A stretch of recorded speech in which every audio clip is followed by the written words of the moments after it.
피라맥스가 뭐길래 이렇게 되어 있습니다. 네, 이 말라리아 치료제 피라맥스를 팔고 있는 신풍제약 소식인데요. 예. 신풍제약 주가가 오늘 18% 넘게 곤두박질 쳤는데 이 배경을 좀 전해드리려고 키워드를 이렇게 잡았습니다. 18%나 빠졌으면 뭐 엄청난 악재가 있었나 본데요. 네, 바로 남아공에서 피라맥스 임상이 좀 지연됐다라는 소식 때문에 악재가 있었던 건데요. 예. 신풍제약의 피라맥스는 원래 말라리아 치료제입니다. 그런데 최근에 코로나19에도 효능이 있다는 소식이 제기가 되면서 지난 9월부터 남아공에서 임상에 좀 착수를 했습니다.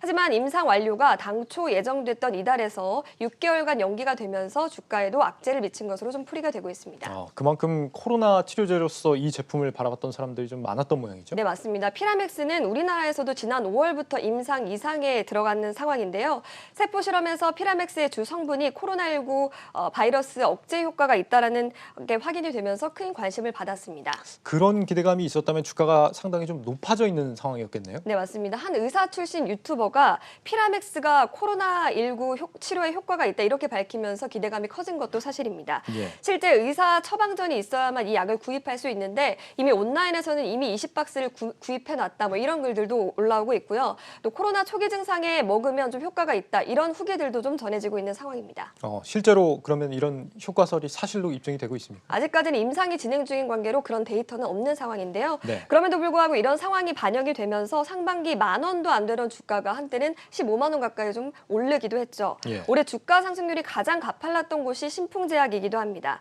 심지어 지난 11월에는 식약처가 이 회사의 불법 리베이트를 좀 적발을 하고 판매 정지 처분까지 내렸는데도 시장에서는 매수세를 계속해서 이어나가고 있었던 모습입니다. 예, 오늘 하루 동안 15만 원에서 12만 원대까지 한 번에 떨어진 건데 앞으로 어떻게 될지 좀 전망하기가 쉽지 않겠는데요? 어떻게 전망하십니까?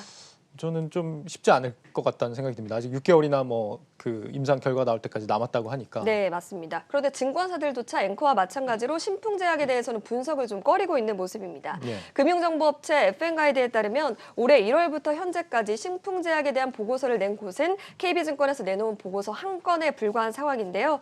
이 보고서마저도 목표 주가 등을 설정하지 못했고 주가 상승을 좀 나비 효과 이렇게 보고 있습니다. 그러니까 피라믹스 임상 승인이 아무도 예측하지 못했던 주가 상승을 일으켰다 이렇게 분석하고 있는 건데요. 또 주가가 얼마나 고평가되는지를 평가하는 주가 수익 비율도 14일 기준으로 4,416.67배입니다. 이게 높을수록 주가가 과도하게 평가되고 있다는 건데 신풍제약처럼 4,000배가 넘는 종목은 좀 드물다고 합니다. 전문가들은 신풍제약의 현재 재무 상황으로는 기업 가치가 왜 이렇게 높아졌는지 알 수가 없다며 투자에는 신중을 기하는 것이 좋다 이렇게 조언하고 있습니다. 네, 이지호 기자와 함께했습니다. 기자 잘 들었습니다. 고맙습니다.